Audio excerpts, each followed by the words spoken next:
유하.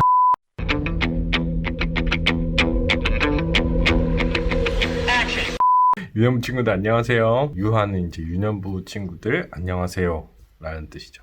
자, 우리 친구들 선생님들이랑 맨날 같이 하는 거 있죠? 집중의 박수. 집중의 박수를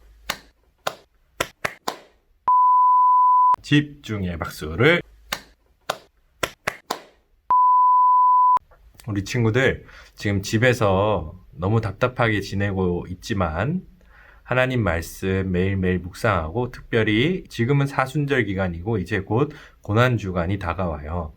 고난주간에 그리고 부활절까지 예수 그리스도의 십자가, 예수님께서 우리를 위해서 십자가에 못 박혀서 돌아가셨다는 그 사실을 기억하면서 예수님께서 당하셨던 그 고난을 기억하면서 하루하루 살아갈 수 있는 우리 유년부 친구들 되기를 바랄게요. 친구들 오늘은 아무 죄 없으신 예수님이라는 제목으로 우리 친구들하고 말씀을 나눌 거예요. 이제 마가복음 말씀을 가지고 우리 친구들과 함께 이야기를 나눌 건데 우리 친구들 공생애라는 말 들어본 적 있나요? 공생애라는 건 예수님께서 여러 가지 기적들과 또 십자가에서 죽으신 일들을 시작하신 시점부터 이제 돌아가실 때까지의 삶을 이야기해요.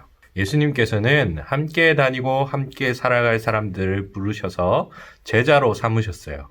그들은 예수님과 함께하며 하나님 나라의 복음을 듣고 예수님의 삶을 통해서 하나님 나라의 백성의 모습을 배워갔어요. 그런데 예수님의 제자 중에는 예수님의 뜻을 거슬러 배반한 제자도 있었어요. 바로 가롯 유다예요. 유월절 식사를 마치신 예수님께서는 제자들을 데리고 겟세마네로 가셨어요. 그리고 그곳에서 아버지의 뜻을 구하며 기도하셨어요. 예수님을 미워해서 죽이기로 결심한 대제사장들과 장로의 꼬임에 넘어간 가룟 유다는 그들이 보낸 무리와 함께 예수님을 대제사장에게로 끌고 갔어요. 겁에 질린 예수님의 제자들은 모두 도망갔어요. 예수님은 유대 최고의 재판기관인 산헤드린 공회 앞에 서셨어요.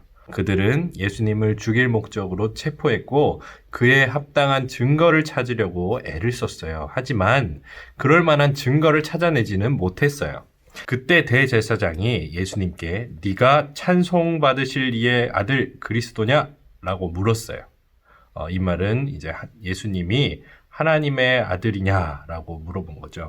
예수님 당시에 유대인들은 하나님의 아들이라는 말을 함부로 사용하는 사람을 신성모독죄로 여겨서 사형 선고를 내렸어요. 어디 감히 하나님의 아들을 함부로 이야기할 수 있냐라고 하면서 말이죠. 대제사장은 예수님을 신성모독죄로 처벌하기 위해 그렇게 질문했던 거예요. 그런데 그때까지 계속 침묵하시던 예수님께서 그 질문에 대답하셨어요. 내가 바로 그다. 대제사장은 자기 옷을 찢으면서 말했어요. 여러분은 방금 하나님을 모독하는 말을 들었어. 이제 어떻게 하면 좋겠어?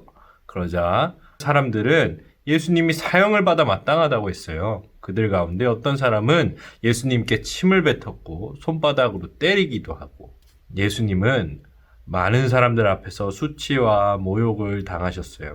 다음날 새벽에 대제사장과 장로들은 예수님을 묶어서 총독 빌라도에게로 끌고 갔어요. 로마의 지배를 받고 있는 상태에서 유대 종교 지도자들이 사형 집행을 마음대로 할 수 없었기 때문이에요. 빌라도는 네가 유대인의 왕이냐? 라고 예수님께 물었어요. 이 질문은 너는 지금도 유대인의 왕이라고 생각하느냐? 라고 물은 것이죠. 지금이라도 아니라고 말하면 형벌을 좀 줄일 수 있다라는 뜻이기도 했어요. 그런데 예수님께서는 빌라도에게 네가 말한 그대로다 라고 말씀하셨어요. 대제사장들이 여러 가지로 예수님을 고발하자 빌라도는 다시 예수님께 물었어요. 너는 왜 아무런 답변도 하지 않느냐? 사람들이 많은 죄목으로 너를 고발하고 있는 것을 봐라.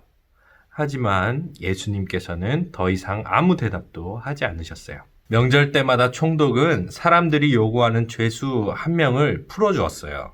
빌라도는 대제사장들이 예수님을 시기해서 자기에게로 모함해서 끌고 왔다는 것을 알고 있었어요.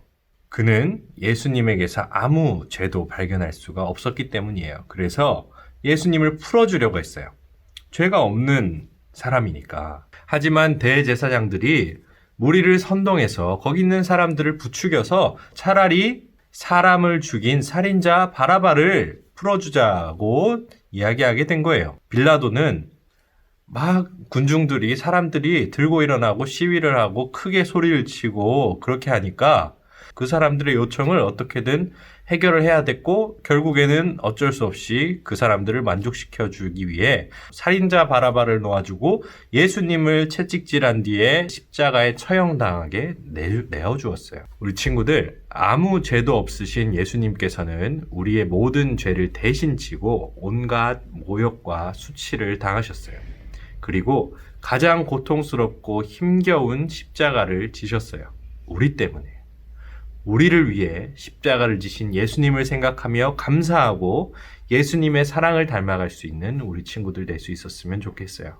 그리고 그 사랑을 주변 친구들에게 전하는 우리 유년부 친구들 될 수 있기를 소망합니다. 기도하고 설교 마치겠습니다. 하나님 아버지 감사합니다. 오늘도 하나님께 이렇게 영상으로 예배를 올려드렸습니다. 하나님, 우리 친구들 비록 집에서 이렇게 예배를 드리지만 이 시간만큼은 하나님께 온전히 마음을 집중해서 예배 드릴 수 있도록 도와주세요. 그리고 사순절 기간입니다. 예수님께서 십자가에 못 박혀 죽으신 그 고난을 기억하면서 하루하루 예수님 생각 시간 내어서 하고 기도하고 그리고 성경 말씀 볼 수 있는 우리 친구들 될 수 있도록 도와주세요. 예수님 이름으로 기도드렸습니다. 아멘.